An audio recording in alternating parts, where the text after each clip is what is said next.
এই 6টি আমল যদি আপনি করেন, আপনার ঘরে যত প্রকারের অভাব অনটন আপনার ঘরের ভিতরে থাকুক না কেন, আল্লাহ পাক রব্বুল আলামিন আপনার ঘরের অভাব অনটন আমার আল্লাহ দূর করে দিবেন। আপনার ঘরের ক্রাইসিস আমার আল্লাহ দূর করে দিবেন, সমস্যাগুলোকে আমার আল্লাহ সমাধান করে দিবেন। এমন এমন জায়গা থেকে আল্লাহ পাক আপনার ঘরের জন্য রিজিকের ফায়সালা করবেন, রিজিকের বরাদ্দ করবেন, যেটা আপনার শুনতে আপনার কাছে অকল্পনীয় মনে হবে যে এই জায়গা থেকে কিভাবে রিজিক আসলো। আল্লাহ বলে, বান্দা তোমার কাছে অকল্পনীয় মনে হয়, তোমার কাছে ধারণার বাহিরে মনে হয়, কিন্তু আমি আল্লাহর কাছে অকল্পনীয় না, ধারণার বাহিরেও না, আমি আল্লাহ সেখান থেকে তোমার রিজিকের ফায়সালা করব। কারণ রিজিকের ধারক বাহক হচ্ছে আল্লাহ পাক রব্বুল আলামিন। এই পৃথিবীতে যত প্রাণী আছে, যত মানুষ আছে, যত মাখলুকাত আছে, সমস্ত মাখলুকাতের রিজিকের ধারক বাহক জিম্মাদারি আমার আল্লাহ স্বয়ং নিজে গ্রহণ করেছেন। আল্লাহ পাক রব্বুল আলামিন কোরআনে হাকিমের ভিতরে আমার আল্লাহ বড় সুন্দর করে বলে, বান্দা শোনো, ওয়ামা মিন দাব্বাতিন ফিল আরদি ইল্লা আলাল্লাহি রিজকুহা ওয়া ইয়ালামু মুস্তাকাররাহা ওয়া মুস্তাওদাআহা কুল্লুন ফি কিতাবিম মুবিন। আল্লাহ পাক রব্বুল আলামিন বলে, বান্দা তোমার ঘরে অভাব অনটন বিরাজমান করতেছে, ও বান্দা রিজিকের জন্য তুমি টেনশন করে, রিজিকের জন্য তুমি দৌড়াচ্ছ, রিজিকের জন্য তুমি লাফালাফি করতেছো। না রে বান্দা, না না, রিজিকের জন্য লাফালাফি করার কোনো প্রয়োজন নাই। আমি আল্লাহর কাছে চাও, ইয়াকা না'বুদু ওয়া ইয়াকা নাস্তাঈন। এই বান্দা তুমি না নামাজ পড়ো, নামাজের ভিতরে তুমি না বলো আল্লাহ একান্তভাবে তোমার ইবাদত করে, তোমার সাহায্য প্রার্থনা করে। এ বন্ধু আমার শোনেন, দিলের কান লাগায় শোনেন, যদি আপনার ঘরের ভিতরে অভাব অনটন বিরাজমান করে, ঘরের ভিতরে ক্রাইসিস যদি দূর না হয়, ঘরের ভিতরে যদি সমস্যা লেগেই থাকে, তাহলে আপনি 6টা আমল করেন। 6টা আমল করলে আরশের মালিক আল্লাহ পাক রব্বুল আলামিন আপনার ঘরের সমস্ত অভাব অনটন গুলাকে আমার আল্লাহ দূর করে দিবে। বাবারে, ঘরের ভিতরে যদি অশান্তি থাকে, ক্রাইসিস থাকে, অভাব লেগে থাকে, তাহলে কিন্তু এটা অশান্তি, শান্তি লাগে না।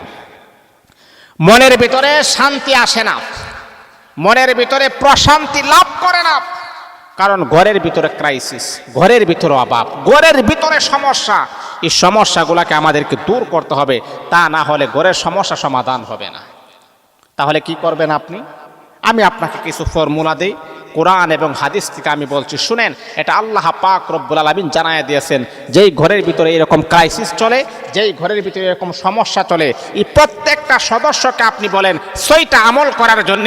এই 6টা আমল যদি করে, তার ঘরের সমস্ত অভাব অনটন দূর করে দিয়ে আল্লাহ পাক এই ঘরের ভিতরে আমার আল্লাহ রিজিকে হাসানার দরওয়াজা আমার আল্লাহ সেই ঘরের ভিতরে ঢেলে দিবে। তাহলে প্রথম নাম্বার হলো, যদি আপনার ঘরের ভিতরে অভাব অনটন বিরাজমান করে, তাহলে আপনি কি করবেন? প্রথম নাম্বার হলো, প্রতিদিন আপনারা সবাই নামাজ পড়বেন, ঠিক মতো নামাজ পড়বেন। আপনি জানেন নামাজ পড়লে আল্লাহ পাক রব্বুল আলামিন নামাজের মাধ্যমে বান্দার রিজিকের ফায়সালা আমার আল্লাহ করেন। নামাজ পড়লে আল্লাহ পাক রিজিকের ব্যবস্থা করেন।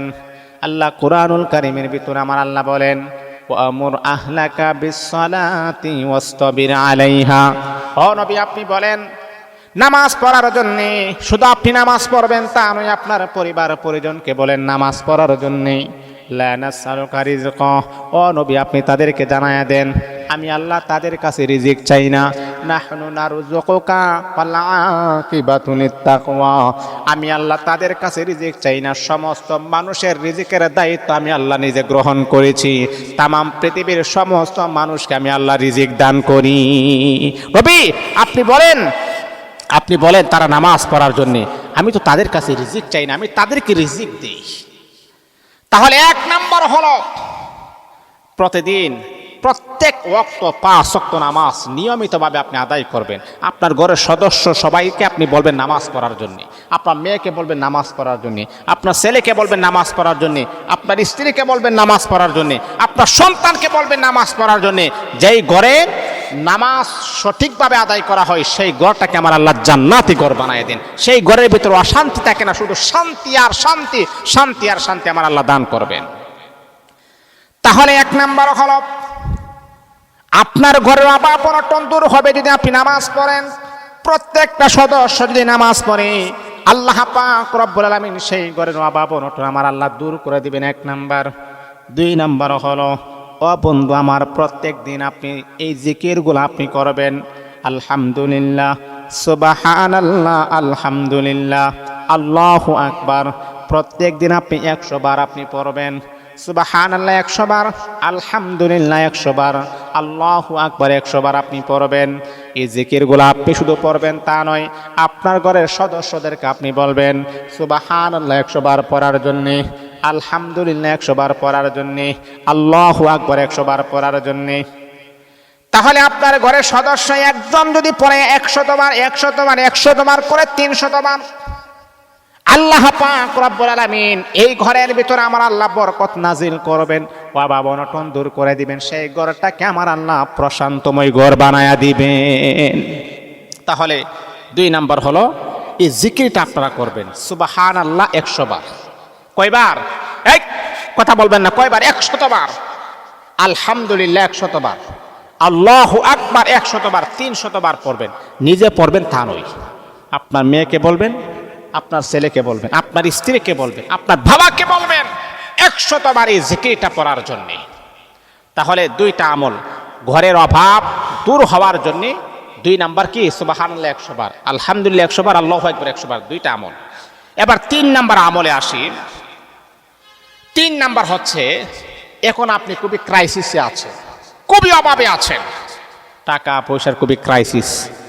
এই দরিদ্রতার ভিতরেই আপনি অভাবীদেরকে সাহায্য করবেন। এটা কত কঠিন না যে হুজুর আমার নিজেই চলতে পারি না, আবার আপনি বলতেছেন যে মানুষদেরকে দান করার জন্য। না বাবা, যত বড় ক্রাইসিসের ভিতর আপনি থাকেন, যত সমস্যার ভিতর আপনি থাকেন, এই সমস্যা এড়িয়েই আপনি তাদেরকে সহযোগিতা করবেন, দান করবেন। আর এটা আল্লাহ পাকের কাছে খুবই পছন্দনীয় যে আমার বান্দা নিজে চলতে পারে না, তারপর অভাবীদেরকে দান করে। বিশ্বনবী মুহাম্মদুর রাসূলুল্লাহ সাল্লাল্লাহু আলাইহি ওয়াসাল্লামের এমন চরিত্র ছিল, বিশ্বনবীর পকেটে কোনো টাকা নাই, এমন সময় একজন গরিব এসে বলতেছে, একজন মিসকিন এসে বলতেছে, নবী মুহাম্মদ, আল্লাহর রাস্তায় আপনি আমাকে কিছু দেন। নবী তার ডান পকেটে হাত দিয়ে দেখলেন ডান পকেটের মাঝে কোনো টাকা নাই। আল্লাহ নবী বিশ্বনবী বাম পকেটে টাকা হাত দিয়ে দেখলেন বাম পকেটে কোনো টাকা নাই। নবী আবার কিভাবে না করবেন, নবী আবার কিভাবে তাকে বিদায় করবেন? নবীর একজন সাহাবী ছিলেন, বলতেছেন, এ ফজল, তোমার কাছে কিছু টাকা আছে না, আমাকে তুমি ধার দাও, ঋণ দাও। এই ফজলের কাছ থেকে নবীজি টাকা নিয়ে এই অসহায় গরিব মিসকিনকে আল্লাহর হাবিব তাকে দান করে দিলেন। এর মানে হলো বিশ্ব নবী না করতেন না, অভাবগ্রস্ত লোকদেরকে আল্লাহর হাবিব কখনই একেবারে তাড়াইয়া দিতেন না। রে বাবা শুনেন শুনেন, আপনি যত বড় ক্রাইসিসে থাকেন, যত বড় অভাব অনটন আপনাকে ঘিরে ধরুক না কেন, ওই সময় আপনি বেশি বেশি দান করবেন। অভাবের সময় দান করলে আল্লাহ পাক আপনার অভাব দূর করে দিবেন। এটা হলো 3 নাম্বার। প্রচন্ড অভাবে আছেন, তারপর আপনি দান করবেন। খুবই ক্রাইসিসে আছেন, টাকা নাই, পয়সা নাই, হাট বাজার কিভাবে করব, সংসার কিভাবে চালাবো, টেনশনে আছেন, ওই সময় যতটুকু পারেন আপনি দান করবেন, আপনার অভাব দূর হয়ে যাবে। 3 নাম্বার। 4 নাম্বার হচ্ছে, সপ্তাহে 1 বার আপনি রোজা রাখুন, আল্লাহর সন্তুষ্টর জন্য আপনি রোজা রাখুন।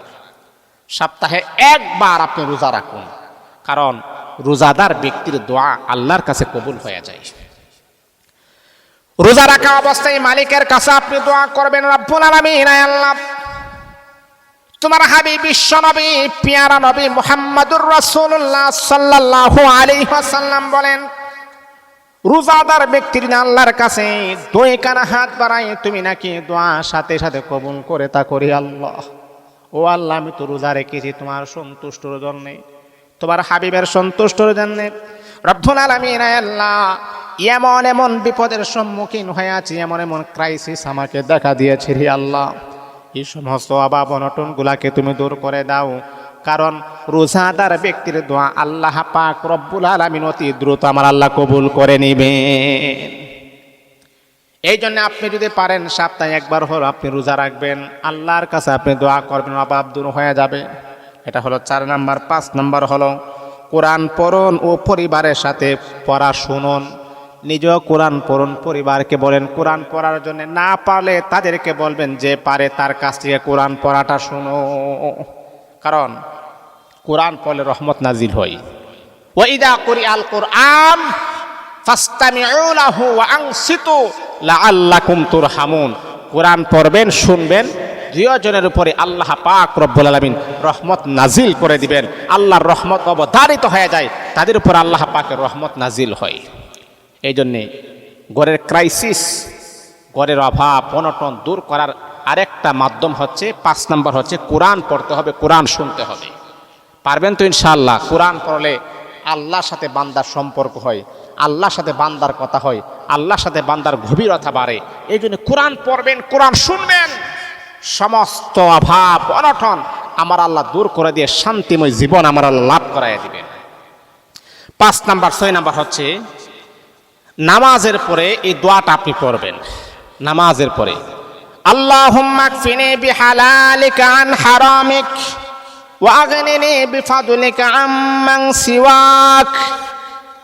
বন্ধুরা আমার, প্রত্যেক নামাজের পরে দোয়াটা আপনি পড়বেন। প্রত্যেক নামাজের পরে দোয়াটা আপনি বেশি বেশি করে আপনি পড়বেন। অনেক সময় দেখা যায় মসজিদের ইমাম সাহেব যখন দোয়া পড়ে, এই দোয়াটা পড়ে আল্লাহুম্মা কফিনি বিহালালিকা আন হারামিকা ওয়া আগনিনি বিফাদলিকা আম্মান সিওয়াক। আল্লাহুম্মা কফিনি বিহালালিকা আন হারামিক ওয়া আগনিনি বিফাদলিকা আম্মান সিওয়াক। তাহলে এই 6টা আমল করবেন। 1 নাম্বার হলো সময় মতো নামাজ পড়বেন, পরিবার পরিজনকে নামাজ পড়ার কথা বলবেন, ঘরের অভাব দূর হয়ে যাবে। 2 নাম্বার হলো 100 বার আপনি সুবহানাল্লাহ, 100 বার আলহামদুলিল্লাহ, 100 বার আল্লাহু আকবার। 2 নাম্বার আমলটা আপনি করবেন। 3 নাম্বার হলো যত বড় অভাব অনটন আপনি থাকেন না কেন, ওই সময় আপনি দান সদকা করবেন, সহযোগিতা করবেন। 4 নাম্বার হলো সপ্তাহে একবার হইলে আপনি রোজা রাখবেন। রোজা রাখা অবস্থায় আপনি দোয়া করলে দোয়া কবুল হয়ে যায়। 5 নাম্বার হলো কোরআন পড়বেন, কোরআন শুনবেন, পরিবার পরিজনকে বলবেন কোরআন পড়ার জন্যে। 6 নাম্বার হলো নামাজের পরে এই দোয়াটা আপনি পড়বেন আল্লাহুম্মা কফিনি বিহালালিকা আন হারামিকা ওয়া আগনিনি বিফাদলিকা আম্মান সিওয়াক। এই দোয়াটা পড়বেন। এই 6টা আমল যদি আপনি করতে পারেন, আপনার ঘরে যত বড় অভাব অনটন বিরাজমান করেন না কেন, আমার আল্লাহ সেই ঘরের অভাব অনটন দূর করে দিবে।